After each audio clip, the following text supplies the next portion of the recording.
Então, bom dia a todos. Vamos dar início, então, a mais uma reunião do Serviço de Gastroenterologia da Unifesp. Hoje a gente vai contar com a presença de um colega... Opa, peraí, está dando eco, pronto.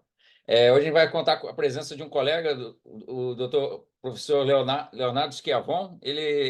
Eu tive a oportunidade de conhecê-lo durante o período que eu iniciei o meu mestrado na Unifesp, lá em 2007, né? Ele se formou na Universidade Federal de Juiz de Fora e depois fez a residência, o doutorado também na Unifesp, e na sequência o pós-doutorado também na mesma instituição, e atualmente é docente vinculado ao Departamento de Clínica Médica da Universidade Federal de Santa Catarina, né, no Serviço de Gastroenterologia, né? Ele tem se dedicado já a esse tema, de qualquer forma, que é uma grande angústia aí nos residentes, lidar com os desafios em relação a esses cirróticos que têm uma agudização de maneira geral. Então, é um tema, acho que, bastante pertinente para a vivência aí que os residentes têm na enfermaria, lidando com esses pacientes cirróticos na UTI. Vamos lá.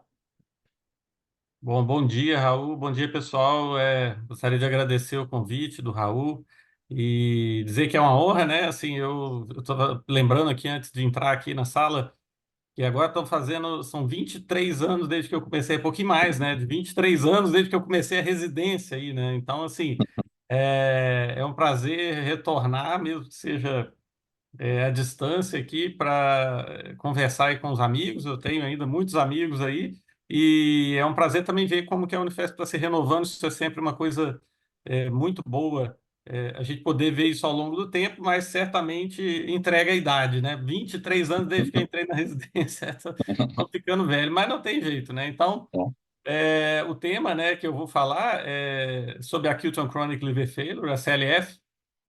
E eu escolhi falar, então, do conceito à prática clínica, porque justamente isso que o Raul falou é uma coisa importante, né? Assim, tudo bem, a CLF, mas o que que a gente pode fazer com isso, né? Assim, onde que isso aí entra? Ainda, eu já adianto que a gente tem muitas limitações relacionadas a isso, mas com o tempo o conhecimento está se organizando um pouquinho e a gente pode, pelo menos, entender o que que se chama atualmente de ACLF, onde é que isso aí entra na história natural da cirrose e o que que a gente pode fazer, onde que pode ser útil entender sobre o paciente que está evoluindo com essas falências orgânicas mais avançadas aí que vão exigir uma atenção especial, né? Passar aqui, não tem nenhum conflito de interesse especificamente com esse tema. Então, eu vou dividir a aula em 4 partes. A primeira é como que o paciente progride para a CLF, né? Então, também vai envolver conceitos gerais dessa situação. Depois, qual que é a definição? Então, como que a gente identifica que o paciente tem isso daí, ou está nesse momento, né? Depois eu vou partir, então, um pouco sobre prevenção e o tratamento geral e o papel do transplante, que é um tópico importante dentro da discussão de ACLF, talvez um dos mais importantes no momento. Então, a primeira coisa para entender o que é a CLF é entender que Opa, isso... só um detalhe, tem que só Diga. clicar no botão lá embaixo para compartilhar a tela ampliada, para facilitar. Eu já tinha clicado. Deixa eu É. parar e voltar, então, para ver Isso se é que funciona. a tela ficou travada. Travou pequena. Vamos ver se E, dá peraí, certo. vamos ver se agora vai. Vamos ver se está indo. Não, não, continua no mesmo padrão, tá aparecendo aqueles slides pequenininhos do lado ainda. Deixa eu ver. Tentar de outra forma aqui. Vou parar o compartilhamento de novo. Qualquer coisa eu saio e entro da sala de novo, que é o que costuma Tá, resolver mais. Deixa eu ver. pode ser.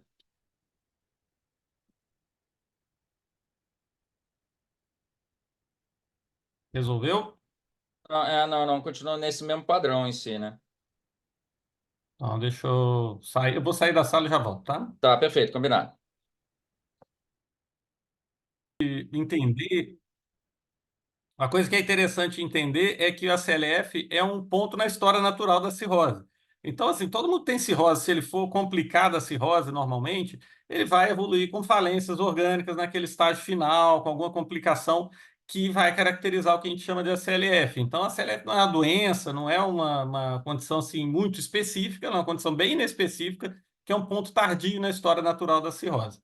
Então, normalmente, assim, o paciente que é cirrótico, né, que tem cirrose, evolui para formas descompensadas, ele pode evoluir de uma forma mais lenta e progressiva, aquela descompensação crônica, aquele paciente ambulatorial que vai apresentando um quadro de ascite, eventualmente uma encefalopatia leve, uma piora da função, e isso é uma coisa que a gente vê no dia a dia. Mas é muito comum também o acontecimento daquelas chamadas descompensações agudas, que aí é o que os residentes veem muito nos pacientes internados, e a gente também vê bastante na prática, que é o paciente que rapidamente apresenta uma piora clínica, a presença de uma encefalopatia, uma piora rápida da ascite, ou faz um sangramento por hipertensão portal, né, um quadro infeccioso, e aí ele tem uma piora rápida da sua função e ele é muitas vezes hospitalizado por causa disso. Essa é uma situação caracterizada por um potencial de reversibilidade, né, todos sabem, e que normalmente é precipitada por alguma situação. Então, o paciente que tem cirrose, está relativamente estável e que piora agudamente, normalmente aconteceu alguma coisa ali que fez ele piorar, né? O que define em linhas gerais a CLF é quando o paciente apresenta esse quadro de descompensação aguda e ele tem um quadro mais grave e que se associa à presença de disfunção de órgãos, né? Então, a disfunção orgânica é a marca registrada do que é chamado a CLF. Então, se você tem uma piora muito aguda, uma piora aguda muito grave no paciente, que chega a caracterizar disfunções orgânicas, e aí tem critérios para isso, a gente chama de ACLF.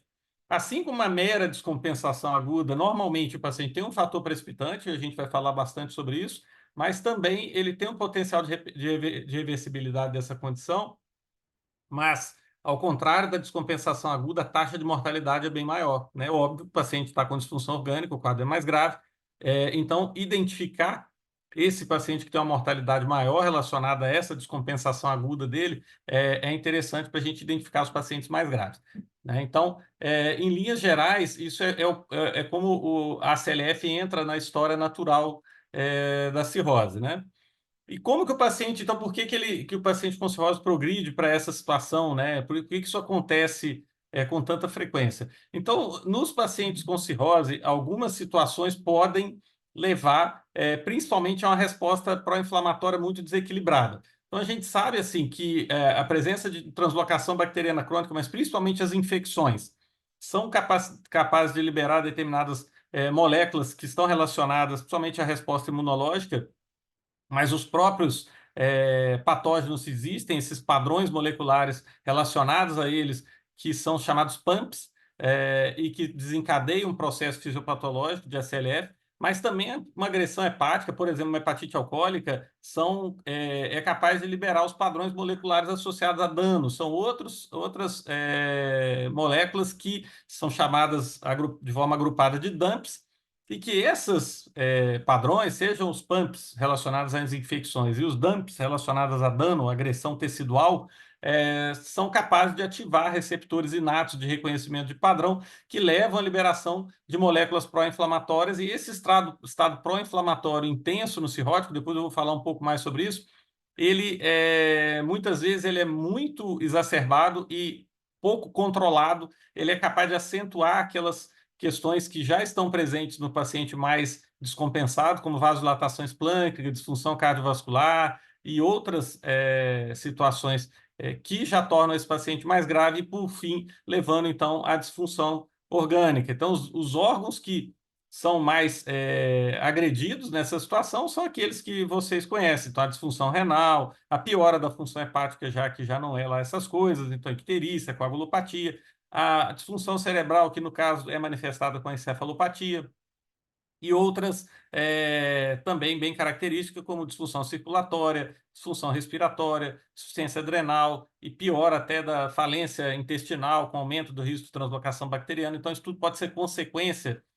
desses eventos, principalmente pró-inflamatórios, que acontecem frequentemente no paciente com cirrose, quando sujeitos a alguns fatores precipitantes. Então, quais são os fatores que normalmente liberam PAMPs e DAMPs, né? Ou seja, que desencadeiam esse processo? Agressões hepáticas, então o paciente que está bem e piora agudamente, ele pode ter tido uma piora porque o fígado dele piorou, né? Então, a hepatite alcoólica é um exemplo clássico disso. O etilismo ativo é um fator de piora clínica nesses pacientes, e a hepatite alcoólica é um fator de piora aguda importante, né? A agressão hepática por droga, toxomedicamentosa, né? Então, o paciente está bem, ele faz uma DILI, ele também vai desencadear esse processo. Hepatites virais com agudização ou sobrepostas. A trombose portal, certamente em alguns casos, não na maioria, ela já tem um impacto aí mais indefinido sobre a história natural da cirrose, mas importante, sim, mas indefinido como causa de uma descompensação grave, mas sem dúvida a gente vê alguns casos. A passagem de TIPS, por exemplo. Mas a mais comum, sem dúvida nenhuma, é a infecção, né? De fatores sistêmicos, a gente também tem trauma, cirurgias. Cirurgias a gente vê com alguma frequência também, sangramentos muito volumosos com instabilidade hemodinâmica, mas as infecções são as causas mais comuns do paciente evoluir assim com essas disfunções orgânicas e evoluir para a CLF, fazendo essa cascata que está aqui ao lado, fisiopatológica, né? Então, no estudo Canonic, que foi um estudo que eu vou citar mais à frente, foi o primeiro que organizou um pouquinho o raciocínio dessa história da CLF.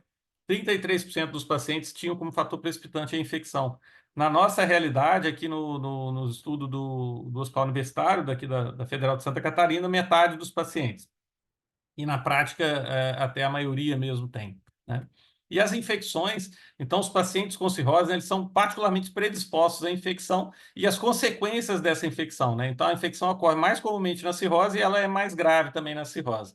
Então, nesses pacientes, né, a desbiose e o aumento da permeabilidade intestinal, ela se relaciona à endotoxemia persistente, que contribui para a progressão da cirrose. Então essa endotoxemia faz alterações hepáticas que fazem a doença caminhar na sua história natural para uma situação pior, né? Então, ela contribui na progressão e também contribui para uma imunoparesia, aumentando o próprio risco de infecção. Então, a endotoxemia crônica ela é relacionada a uma coisa que se chama disfunção imune associada à cirrose, que ocorre principalmente nos pacientes mais descompensados e que é uma forma de imunossupressão da cirrose, que é referida de várias formas na literatura, mas o termo imunoparesia é o que se usa bastante para definir esse paciente. Então, é como se houvesse realmente uma exaustão imune nesse paciente inflamado cronicamente, ele acaba evoluindo, então, com maior risco de sepse, infecções bacterianas e sepse recorrente, e, por fim, então,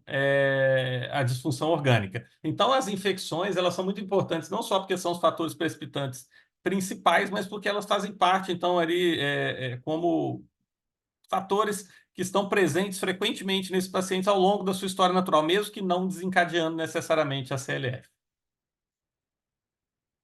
Com relação à fisiopatologia, então, nessa história aí das infecções, a gente fez um estudo no nosso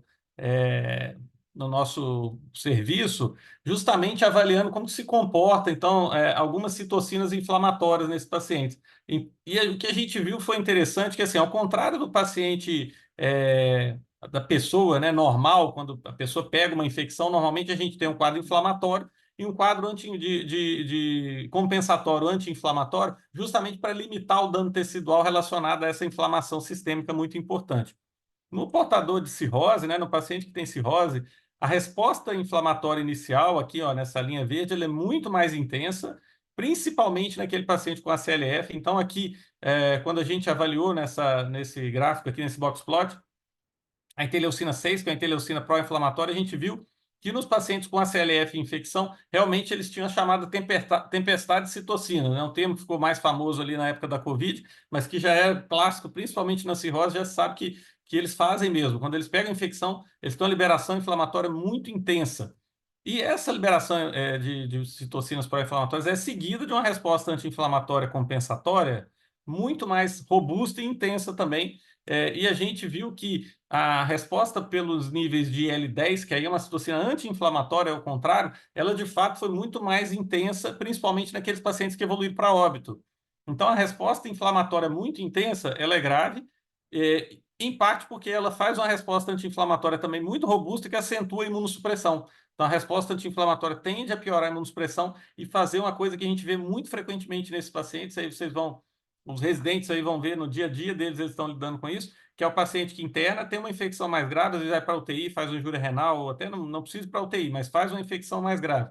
E o que acontece antes dele ter alta? Normalmente outros episódios infecciosos, né? Ou até depois da alta recorre de infecção rapidamente.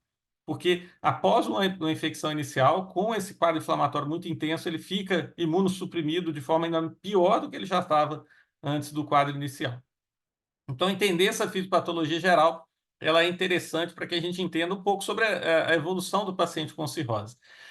Um estudo chamado Estudo PREDICT, que foi um estudo grande, interessante, justamente para avaliar esses fatores precipitantes, confirmou aquilo que a gente já sabia, que as infecções bacterianas e hepatite alcoólica grave eram os fatores precipitantes mais comuns de ACLF, e que quanto mais fatores precipitantes, pior o prognóstico, nessa gráfico aqui, esse Kaplan-Meier aqui de baixo, né, que também é uma coisa que intuitivamente a gente já sabia, né, quanto mais se acumula complicações, mais o paciente vai ir mal, sem grandes diferenças de sobrevida, quando o fator precipitante inicial era infecção bacteriana ou hepatite alcoólica, que eram os dois mais comuns, né?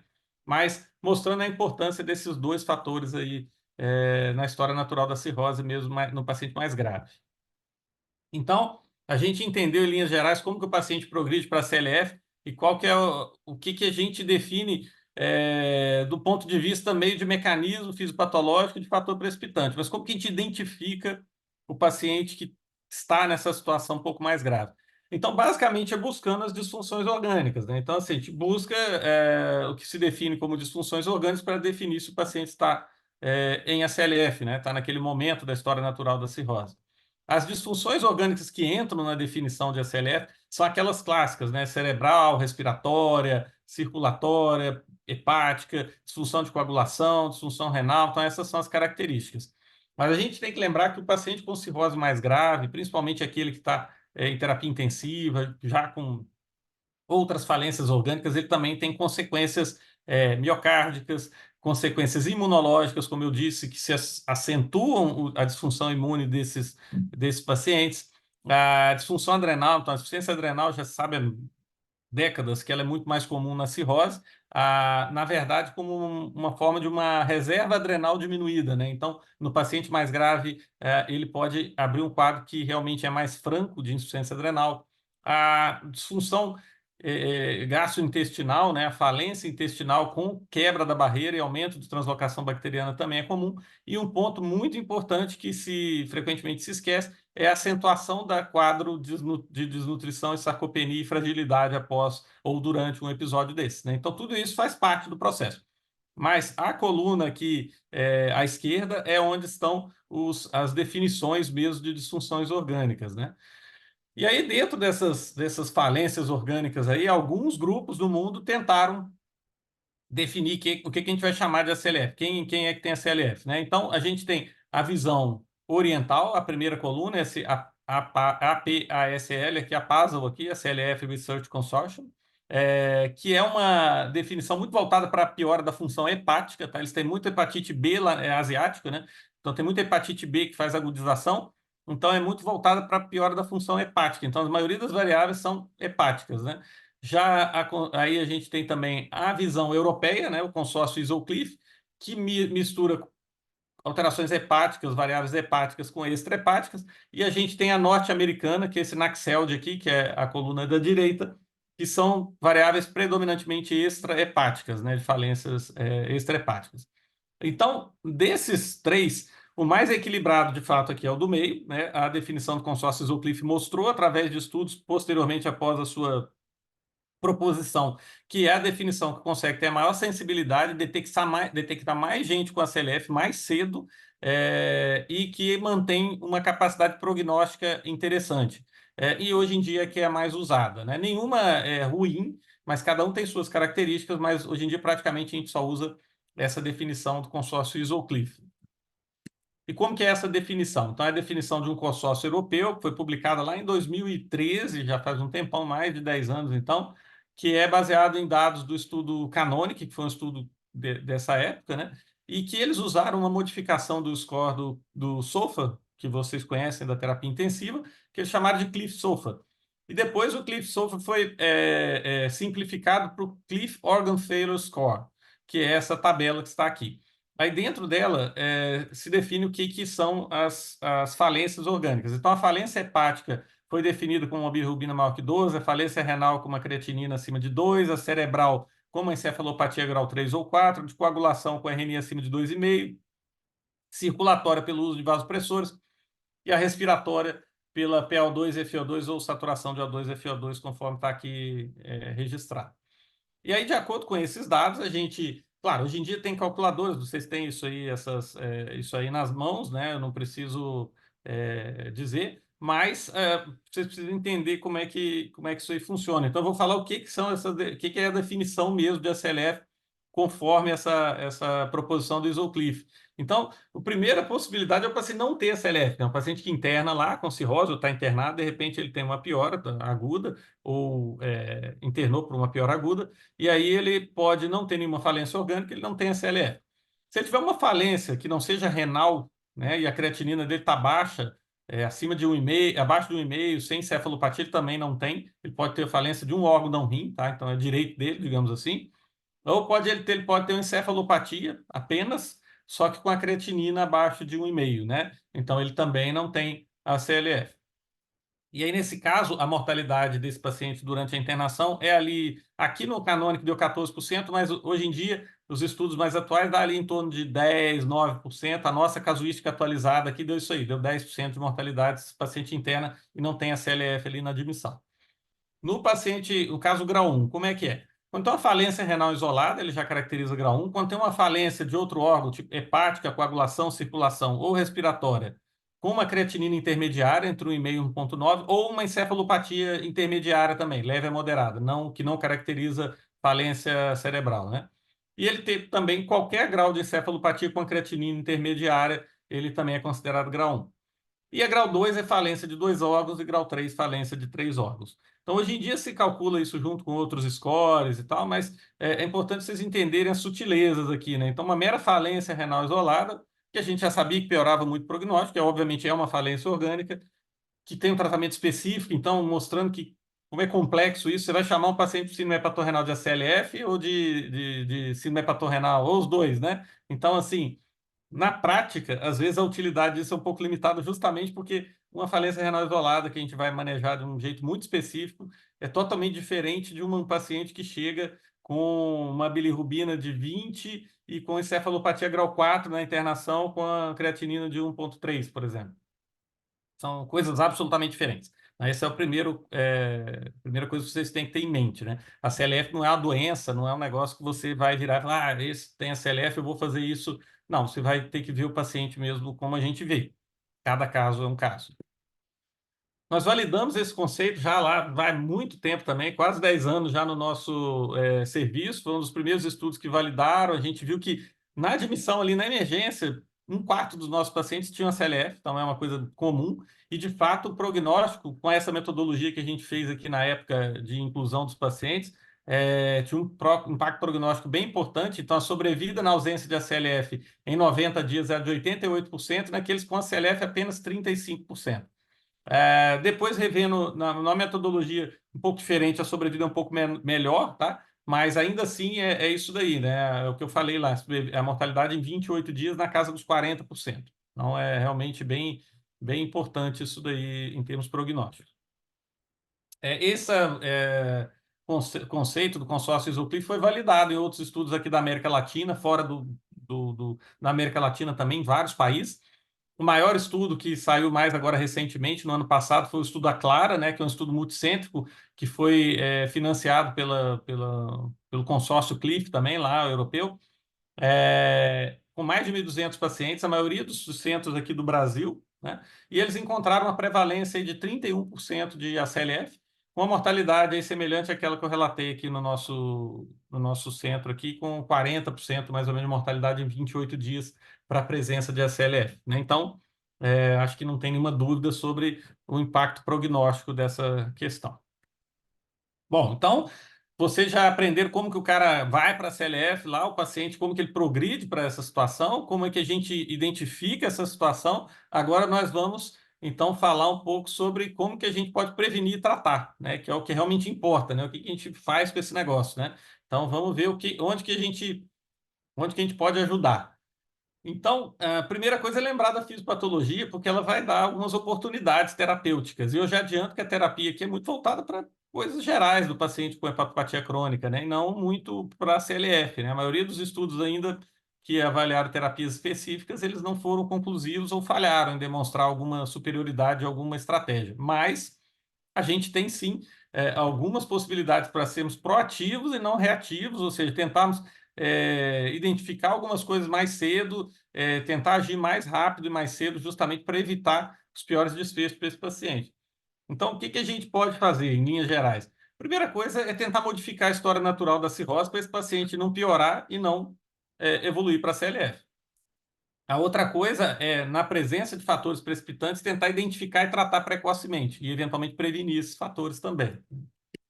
Uma vez o paciente já tendo evoluído com um quadro de descompensação mais avançada, um capítulo à parte é o uso adequado da albumina, né? Adequado porque não é para usar nem a mais nem a menos, né? Então, assim, a gente tentar identificar o paciente certo e a forma certa da gente trabalhar pelos seus efeitos, que depois eu vou citar um pouco à frente. E, por fim, o suporte e tratamento das disfunções orgânicas também, que seria ali, talvez, o tratamento específico, né, de ACLF. Mas começando, então, bem rapidamente sobre essas outras partes, que tem menos a ver com a CLF, mais a ver com a cirrose mesmo, sobre as estratégias que modificam a história natural da cirrose. Por que que isso é importante? Teve um estudo italiano com 466 pacientes acompanhados ambulatorialmente, pacientes estáveis ambulatoriais, né? Esses que vocês veem no ambulatório aí. E desses pacientes, 25% ao longo do segmento evoluíram para a CLF em algum momento. E aí os fatores que se associaram a maior risco de evoluir para a CLF são aqueles relacionados à doença hepática mais avançada e maior disfunção circulatória, ou seja, maior MELD, a presença de ascite e pressão arterial média mais baixa, que é uma coisa que a gente já sabe está associada à doença hepática mais avançada. Que é, obviamente, uma coisa que acho que todo mundo já imaginava. Quem que piora mais no paciente com cirrose? Quem já está mais grave, né? Então, mas é sempre bom o estudo nos dizer o óbvio, né?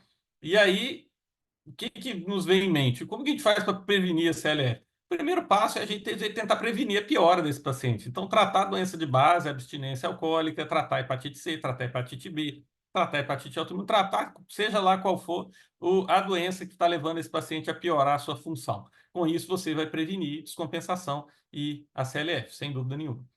A outra coisa que a gente pode fazer, que também envolve essa questão aí de tratar a doença de base, né, mas é tentar prevenir precipitantes hepáticos, né? O que que é isso? Prevenir hepatite alcoólica orientando a abstinência e tratando o alcoolismo e tratando e encarando de forma séria isso daí, né?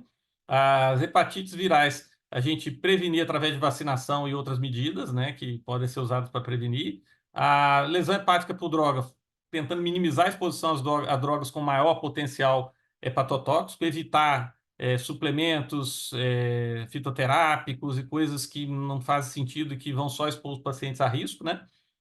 E na trombose portal, eventualmente, tratamento precoce e até trabalhar com prevenção, que hoje em dia já está sendo considerado também, né? E tratar e rastrear, eventualmente, junto com rastreamento para CHC, né? CHC que eu não estou citando muito, mas é um fator que muda a história natural também da cirrose, mas não especificamente para CLF, né? E alguns tratamentos específicos mudam a história natural também, provavelmente, né? Como o uso de beta-bloqueadores, que a gente já usa para tentar prevenir descompensação, ainda que os estudos não sejam absolutamente conclusivos, mas tem estudo bem feito sinalizando que sim, tem um racional biológico forte, estatina no mesmo caminho. A gente não usa ainda, talvez tão rotineiramente, mas elas têm tem racional biológico e tem estudos já mostrando também. O uso da albumina, infusão ambulatorial de albumina, por exemplo, também mesma coisa, tem evidências positivas que pode melhorar a história natural. Rifaximina já está mais na corda bamba, sobre melhora também de prevenção de descompensação ou de complicações, não está ainda muito claro. O uso de anticoagulantes tem surgido, a gente já tem 2 estudos razoavelmente bons aí, prospectivos randomizados com Clexane ou Rivaroxabana, mostrando prevenção de descompensação e melhora da sobrevida. Então, a gente tem estratégias aí para mudar a história natural desses pacientes, né? E isso é importante. Mas, do ponto de vista mais específico, né, a prevenção e o tratamento precoce dos fatores precipitantes, elas são fundamentais. É aquilo que você já ouve desde a história da encefalopatia. O paciente entra em encefalopatia, o que você tem que fazer? Tem que dar lactilose? Tem que fazer tudo isso. Só que tem que saber por que o paciente entrou em encefalopatia. Então, esse slide é para mostrar para vocês que aqui a rotina para se rastrear um paciente com a CLF pode ser muito ampla, né? Você tem que incluir bastante coisa. Eu não vou assim, citar aqui o que você tem que fazer vocês têm que fazer de rotina para um paciente que está com a CLF, porque isso não existe, né? Vai depender do contexto. O paciente chega na emergência, tem um quadro clínico típico de alguma coisa, você vai abreviar a sua investigação. O paciente que já está internado na UTI, que está evoluindo mal, você vai fazer uma abordagem diferente. Mas é aquilo que eu sempre eu digo, pelo menos para aqueles que chegam no hospital, todo paciente que vai para o hospital com uma descompensação aguda, e até mesmo aqueles que chegam com hemorragia digestiva alta, a gente recomenda um rastreamento infeccioso geral, incluindo hemoculturas, urocultura, exame radiográfico do tórax, paracentese diagnóstica, isso tudo deve ser feito de forma rotineira. E os outros de acordo com a necessidade. E aí, aqui, se você não achou o fator precipitante, você deve eventualmente ampliar isso daí, principalmente no paciente que está evoluindo mal, né? Então, você vai ampliando a sua busca por fatores daqueles que eu comentei lá no começo, de acordo com a evolução desse paciente. Como prevenir, então? Lembrar de vacinar os pacientes. A gente tem uma série de vacinas recomendadas para pacientes com doença hepática avançada. Evitar o uso desnecessário ou sem indicação de inibidores de bomba de prótons. Frequentemente a gente esquece, né, de tirar. Usa para fazer ligadura, usa para isso, usa para aquilo, que está com gastrite, está com isso, está com aquilo, e aí o cara fica com o IBP que está associado a maior risco de infecção na cirrose, de evolução para encefalopatia. Então tem que evitar. Evitar procedimentos desnecessários. Busca ativa de infecção, que é o que eu citei anteriormente, no paciente que hospitaliza. Sempre que possível, guiar a antibiótico terapia para a cultura e escolher o antibiótico empírico de acordo com o sítio, gravidade, epidemiologia local. Eu não posso extrapolar a minha realidade daqui para o Hospital São Paulo, por exemplo, né? E de acordo com o risco de jabs multiresistentes especificamente daquele paciente, né? Lembrar das profilaxias, eu não vou me deter muito a isso, mas principalmente paciente que já teve PBE e pacientes no contexto da hemorragia digestiva alta. Tá? E, eventualmente, aí já é um tema que não tem uma indicação absoluta, mas que também tem uma recomendação, que é para pacientes com conteúdo reduzido de albumina, de proteína total no líquido acítico. Né? Então, lembrar das profilaxias antimicrobianas também. Com relação ao diagnóstico da sepse, é outro ponto importante, porque o paciente com cirrose, frequentemente, ele não se apresenta com a carinha da infecção grave, né? Isso a gente vê com frequência também. E aí a gente tem um paciente séptico na nossa frente e muitas vezes é bem comum mesmo eu chegar para passar visita, às vezes eu vou até a emergência, vejo o paciente, chegou, e aí está lá a paciente está com 2,5 de creatinina, tendendo a hipotensão, com, né, uma piora importante dos parâmetros laboratoriais também, mas ela tá com a carinha boa. Outro dia mesmo cheguei na emergência, tinha uma senhora lá que tem uns 70 anos, com cirrose e tal, e ela tava comendo, mas com uma melhor cara do mundo comendo ali na hora e tal. E aí o residente falou, olha, mas ela teve uma hipotensão na madrugada, ainda estava hipotensa, não respondeu o primeiro voo de volume, a creatinina tinha subido. Aí, assim, a paciente caracterizava sepsis. E ninguém tinha se tocado que ela estava séptica, muito menos o pessoal da emergência que internou, né? Então, assim, a gente tem que ser mais objetivo nessa avaliação. Ela foi para a UTI, de fato, ficou super grave depois, essa paciente, mas a carinha dela estava ótima na hora. Então, quem vê cara não vê sepse na cirrose e o uso de parâmetros mais antigos, aí eu estou falando talvez mais para os antigos, porque os residentes agora não usam mais critérios da Síndrome de Resposta Inflamatória Sistêmica, CIS, né? Para diagnóstico de sepsis, mas ainda assim, não que seja um critério inválido na sua totalidade, mas a gente fez um estudo junto com o Gustavo, lá da Federal do Federal de Bom Sucesso, do Hospital do Rio, com mais de 500 pacientes, mostrando que o impacto com paciente com infecção com cirrose, a presença ou não de cisto, um impacto prognóstico muito ruim para definir sepse, né? Então, o paciente, a sobrevida era muito parecida. Quando a gente fez análise multivariada, a CIS não se relacionou a prognóstico de uma forma independente na infecção na cirrose, né? E mais do que isso, né? 30% dos pacientes nossos lá sem infecção tinham cisto por outro motivo, inclusive sangramento e outras coisas. Então, assim, não é um parâmetro legal para uso na prática, especificamente no contexto da infecção, tá? Como critério para sepse, mas pode ser usado para outras situações também. Com relação ao diagnóstico da sepse, então, hoje aqueles critérios SEPS 3 lá que todo mundo já conhece, são os recomendados. O foco é na disfunção orgânica, então, sepse na cirrose é muito parecido com a CLF, se confunde esses diagnósticos, porque se você tem uma disfunção orgânica que caracteriza sepse, a maioria dos pacientes caracterizam a CLF também, quase que a mesma coisa, né? Na prática, quando se interpreta esse paciente. E frequentemente os nossos pacientes têm um sofá basal alto, tá? Então, aquela elevação de 2 pontos no sofá basal, se você não tem o sofá basal, você não pode concluir que esse paciente tem sepsis usando o critério SEPS 3 na entrada, né? Então, se não tiver disponível um sofá basal, você tem que abordar como sepsis. Se o paciente tiver CLF e infecção, você caracterizam uma gravidade maior, se ele elevar esse sulfa durante o acompanhamento dele, ou se tiver um quick sulfa, que é um parâmetro bem simples, né, maior ou igual a 2, já na entrada com infecção, esse paciente nós demonstramos no estudo aqui que foi publicado em 2019, uma mortalidade bem aumentada. Então, é um parâmetro simples que dá para usar de forma prática, tá? Com relação ao uso da albumina, então ela é um capítulo à parte aqui quando a gente fala de cirrose, né? Ela tem múltiplas funções, além da sua função como expansor, pelo efeito oncótico, né? Também ela melhora a permeabilidade tecidual, o fluxo tecidual, né? Estabiliza endotélio, ajuda na modulação da resposta imune, tem efeitos antioxidantes. Então, assim, ela atua ali se ligando às citocinas inflamatórias, modulando a inflamação também excessiva que esses pacientes podem apresentar. Então, na teoria, ela tem um montão de coisa boa que ela pode ajudar, né? Mas ela tem suas indicações específicas. Quais são as indicações estabelecidas? Então, a paracentese de grande volume para prevenir disfunção circulatória pós-paracentese. Então, isso é, sem dúvida nenhuma, recomendado, tá? Ela diminui o risco de injúria renal, então previne a CLF, né? Previne disfunção renal, previne a CLF. Na PBE, para prevenção também da disfunção renal, então ela previne a CLF por justamente prevenir disfunção renal, melhora a sobrevida, então também já está bem estabelecido. Pode ser escolhido um subgrupo de maior ganho, mas a gente aqui usa para todo mundo.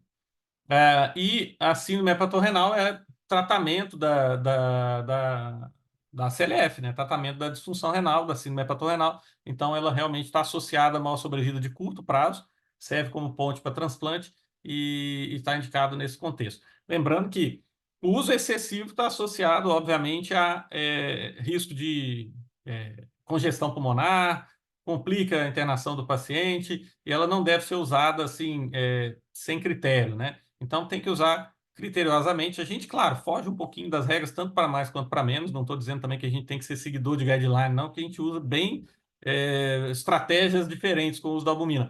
Mas a gente não deve usar na regra de quanto mais melhor, né? Então, prevenção e tratamento da CLF.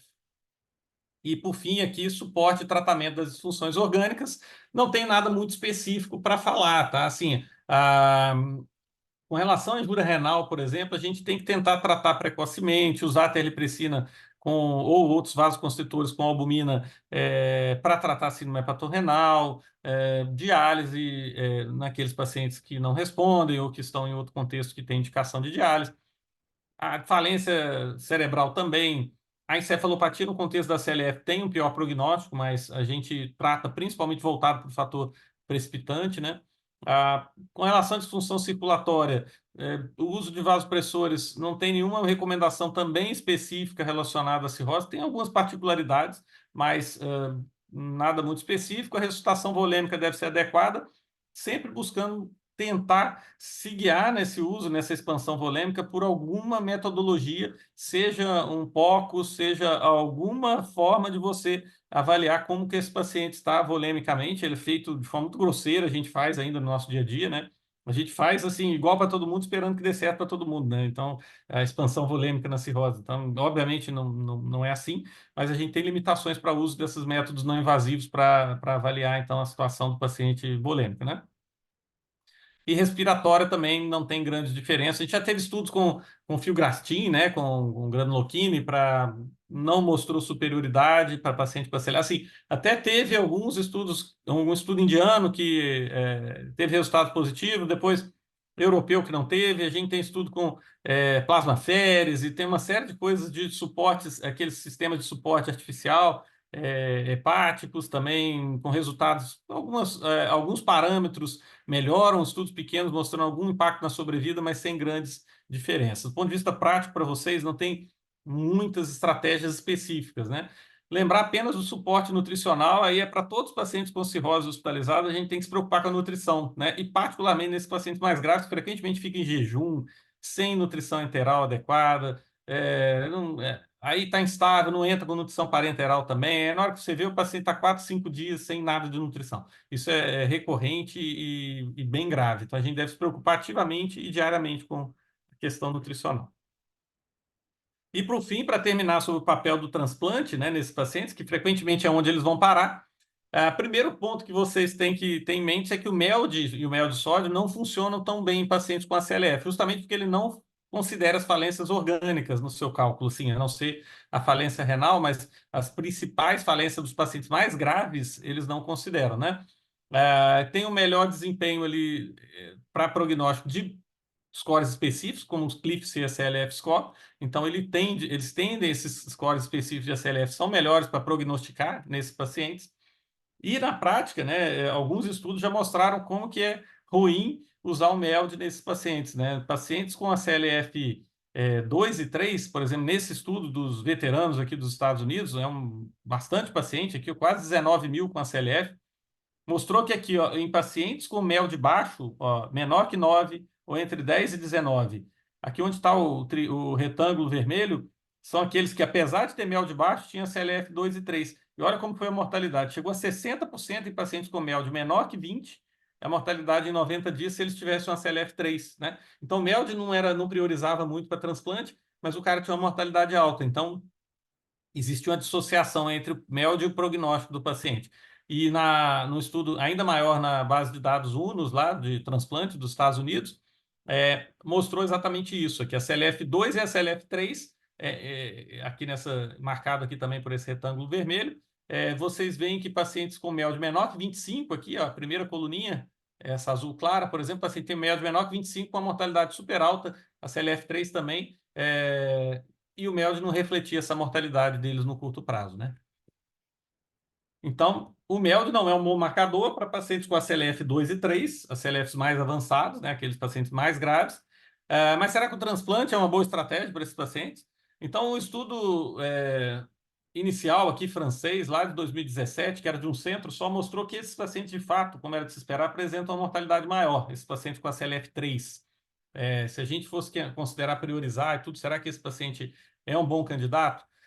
Eles acharam aqui uma sobrevida de 43% em um ano. Mas no mesmo ano, um estudo multicêntrico ali na França mostrou que após a estabilização desses pacientes, se transplantar após eles estarem estáveis, uma mediana ali de 9 dias, a evolução pode ser boa, chegando aqui a sobrevida, mesmo naqueles de ACLF3, a 84%. Então, que é uma sobrevida excelente para parâmetros brasileiros aqui, é impensável para a CLF3, né? De fato, eles tinham um pouco mais de complicação e maior tempo de hospitalização, mas era uma sobrevida bem boa. E mais recentemente, nos Estados Unidos, na base de dados UNOS, eles viram que em um estudo grande, com mais de 110 mil pacientes, o número de falências orgânicas, de fato, prediz a sobrevida após o transplante. Se transplantar um paciente mais grave, ele vai morrer mais. Isso aí eles confirmam.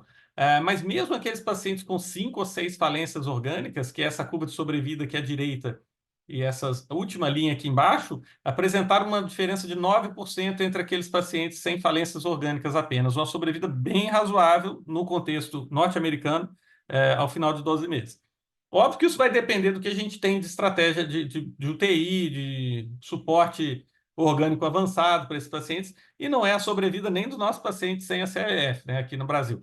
Mas não deixa de ser um dado interessante.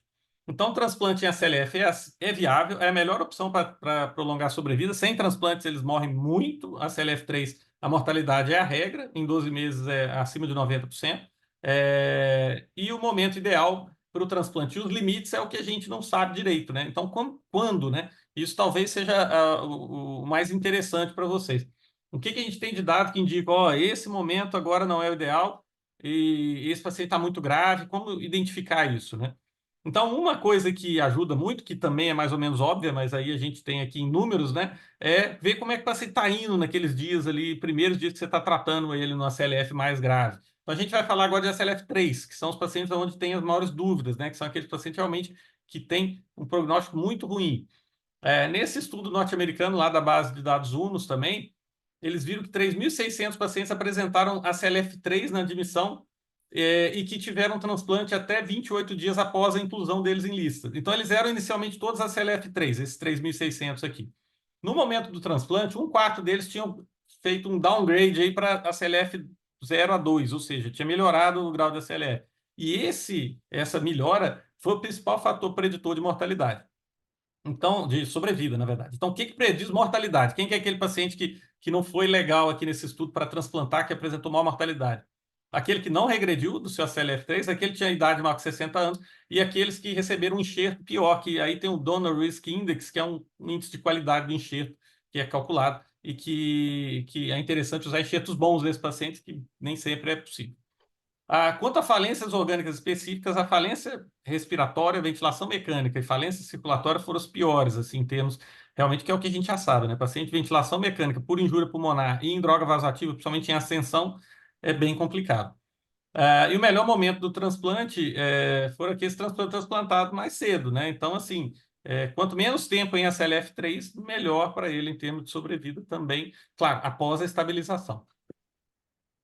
Existe um score que é chamado TAM score aí, que foi derivado aí numa coorte com 76 pacientes, numa coorte de treinamento e numa de validação.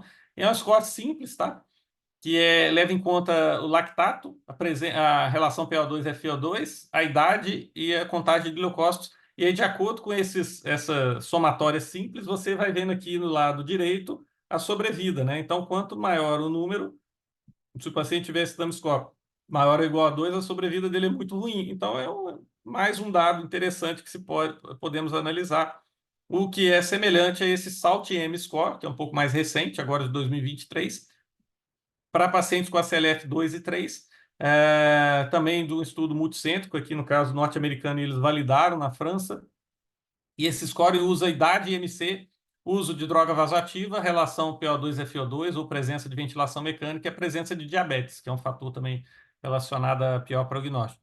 E aí, nesses pacientes, quanto maior o SALT-M, pior o prognóstico. Isso aí também tem como se calcular nesse site que está aqui embaixo. E ele pode ajudar. Então, na prática, como é que a gente pode fazer? Fica aqui o algoritmo aqui de sugestão de como avaliar esses pacientes. É um algoritmo de sugestão, não é regra absoluta. Sempre temos que usar o bom senso clínico quando estamos lidando com esses pacientes, né?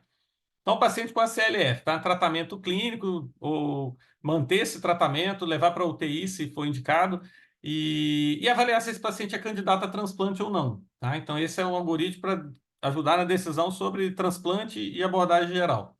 Se ele não é candidato a transplante por questões gerais, comorbidades sociais, idade junto com comorbidades ou qualquer outra coisa, esse paciente deve ser reavaliado periodicamente.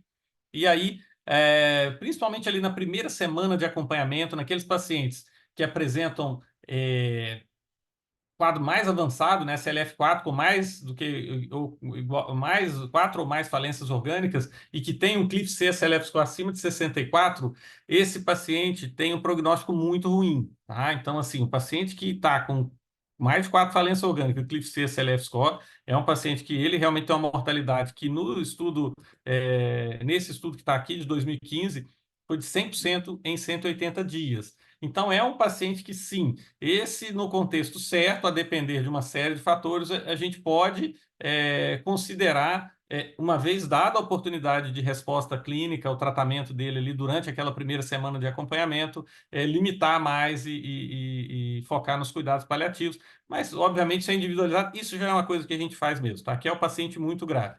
Isso não é uma coisa que está aqui numericamente, parece muito impactante, mas na verdade, falando assim, você vai dar um score e um número de falência orgânica e vai decidir se vai para cuidado paliativo. Não, não é isso. É só o paciente que realmente é aquele paciente que você já sabe que vai morrer e você não tem um transplante para oferecer para ele. É quase que isso daí, entendeu? E aí você vai trabalhar junto à família, trabalhar junto à equipe essa questão. Naquele que é candidato a transplante, ele deve receber todo o suporte. Se ele tiver a CLF3, que é aquela grande dúvida, o mel de alto e tudo, e você listou ele para transplante, né? Quem que está ali com a janela aberta para ser transplantado, né?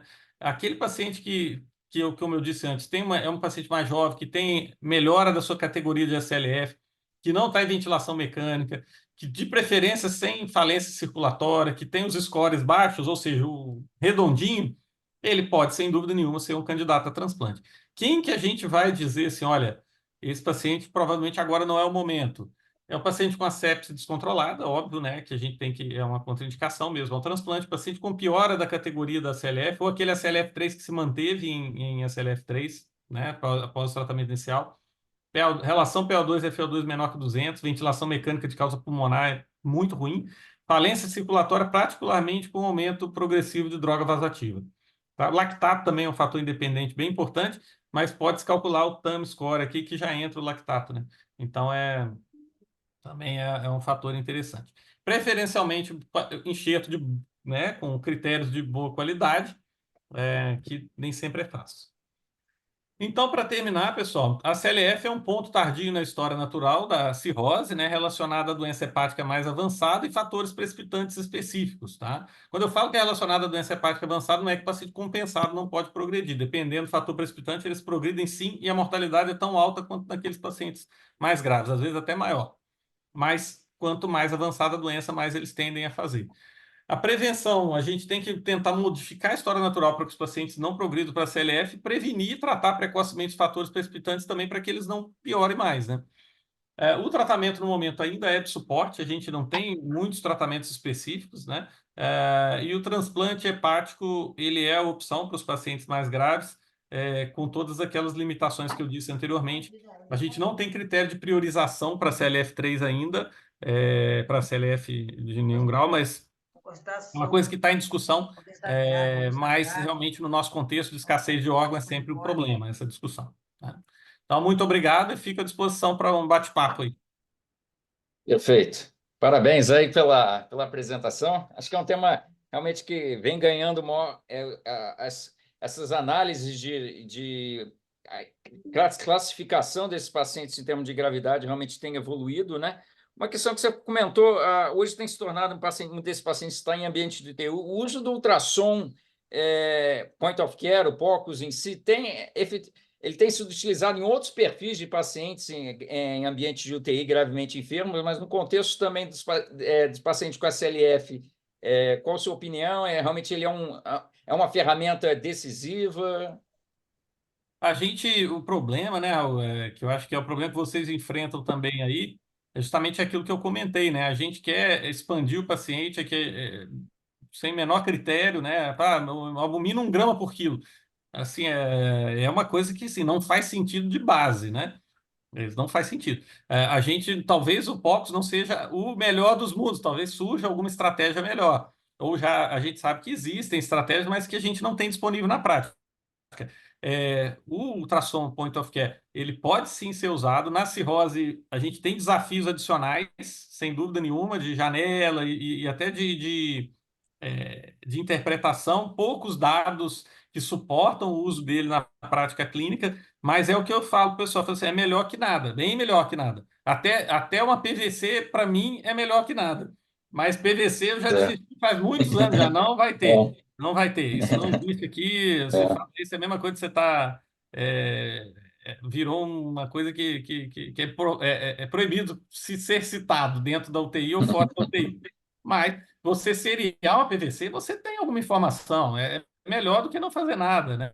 Assim, frequentemente, a gente leva pacientes à congestão pulmonar com o nosso tratamento sem critério, que é o único que a gente tem disponível. Então, assim, apesar das evidências limitadas para o contexto desses pacientes, eu acho que sim, é válido. Acho que a gente pode trazer para a enfermaria, inclusive, está trazendo, né, na verdade, Sim, é. e acho que é o futuro, ainda que é um futuro limitado, mas menos pior do que não usar nada, né? Perfeito. Caso alguém queira, pode mandar também alguma pergunta pelo chat, também de qualquer forma, ou abrir o microfone. Em relação às perspectivas, né, uma coisa que também, olhando esses mecanismos, essa questão da inflamação intestinal, o transplante de microbiota parece algo promissor, né? Ainda pelo que eu tenho visto, ainda tem coortes bem pequenas, como um todo, né? Talvez é uma coisa que talvez vem crescendo aos poucos em si, esses protocolos, modelos de estruturação. Já teve a oportunidade de acompanhar algum caso? Não, nunca tive a oportunidade de acompanhar Tá. casos. A gente leu assim séries de casos com paciente com ACLF, hepatite alcoólica, né? Que submetidos a transplante de microbiota com melhora de função. Mas assim, são estudos bem preliminares ainda, né? Tem um racional por trás importante. A gente sabe que a microbiota tem um papel fundamental, tem uma assinatura típica desses pacientes. A gente tem uma alteração que acontecem em pacientes com descompensação avançada de disfunção orgânica, que é diferente de acordo com alguns parâmetros, né? E tem essa série de casos aí que mostraram resultados positivos. Mas o transplante de microbiota tem suas questões também, né? Particularmente risco de infecção em paciente imunossuprimido. Esse perfil de paciente, eu não sei, fazendo de uma forma mais rotineira, o que pode dar de errado nisso, né? Que não é um paciente propriamente imunocompetente, né? Mas foi testado e tem esse potencial. Mas assim, não sei, eu posso estar sendo muito cético, cara, mas pegar um paciente com um negócio complexo desse, que, como eu disse lá no começo, cada um é de um jeito, e achar que você vai trocar a microbiota e vai ter assim, um impacto igual para todo mundo muito grande, me parece um sonho distante, mas eu posso estar sendo cético. Existem estudos que estendem, eu sou a favor de investigar, mas não sei. A É, microbiota, tem, no momento, ela é muito mais foram estudadas como um marcador, como uma característica que se relaciona, a microbiota muda, a provavelmente um microbiota desfecho aparece. secundário, né? Não, nem tanto É como isso, alvo mas terapêutico diretamente, né? Em si. a gente. E também tem aquela questão que o pessoal esquece de levar em consideração, por exemplo, no caso da microbiota, que é uma coisa é você ter desbiose, você ter alteração de microbiota e tal. Você nunca sabe até que ponto isso é causa ou consequência, né? Sim, É, sim. então, a gente não sabe se modificar a microbiota na marra, para muitos casos, vai ser a solução. A gente infere que sim, porque existe um racional biológico por trás. Mas a gente não sabe se é só causa ou consequência. As evidências apontam para um papel cada vez maior. Mas Claro. eu acho que a gente tem que manter os pés no chão nesse caso aí. Eu tenho visto até, tem saído alguns editoriais em relação a esses trabalhos preliminares que têm saído, colocando que alguns comentam que algo promissor ou um tiro no escuro, né? Uma questão que ainda realmente não está bem resolvida, realmente como um alvo assim específico a ser É, implementado, né?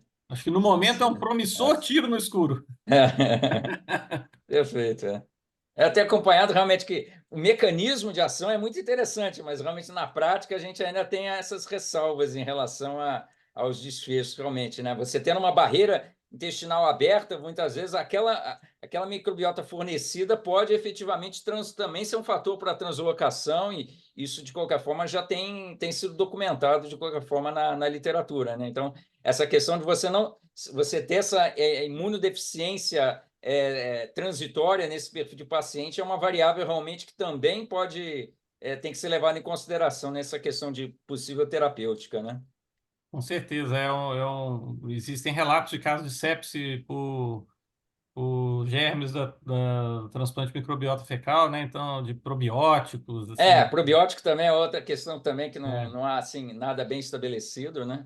Não, é muito difícil, né? É muito Sim, sim. difícil. É um tema, é muito difícil você usar isso aí na prática, tanto que Claro. está estagnado faz um tempo. Os estudos estão avançando no sentido de compreensão, mas em Uhum. termos de intervenção, está relativamente estagnado isso daí. Sim, A sim. gente tem Até a problema forma de geral. você mensurar ou avaliar a questão da microbiota é uma coisa que ainda são metodologias que estão ainda em processo de consolidação, né? Tem se É, identificado diferentes padrões, mas ainda realmente é uma coisa que talvez tenha que amadurecer um pouco mais para se estabelecer como um todo, né? Interessante realmente que esses scores agora mais simplificados, como o TRAN, realmente têm ocupado algum espaço também, que o ACLF ajuda a classificar, mas essa definição de futilidade, realmente, acho que talvez esses outros modelos possam compor aí no âmbito geral, né? acho combinado, né, com outros fatores. Acho que nada substitui aquela avaliação nossa diária, né? Que é, na verdade, você vai vendo o paciente, e às vezes a gente lista o paciente. A gente faz muito, para fulminante muito, já se faz isso há muito tempo, né? Que a gente lista o paciente, mas você nunca sabe se aquele paciente vai ser transplantado ou não, né? Porque depende da hora que tem a oferta e de como que o paciente está. A regra aqui não é muito diferente, né? A gente tem que acompanhar. Às vezes o paciente ele sai a janelinha dele fecha ali justamente na hora que ele vai ranquear e tal. E é uma coisa difícil, né? A gente não usa parâmetros tão objetivos, a gente usa isso daí, né?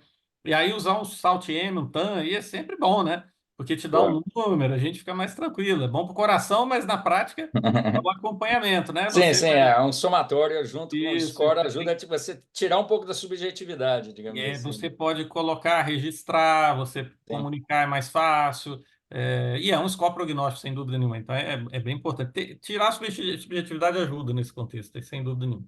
Mas perfeito. não substitui. Esse diálogo, às vezes, também com a terapia intensiva nem sempre é tão harmonioso também, né? Então, É, muitos dos intensivistas não estão familiarizados também em relação ao uso desses scores, então, realmente é uma questão também que ajuda, às vezes, a chegar a um denominador comum em relação à definição de estratégias até onde investir ou em relação a essa questão da futilidade, né?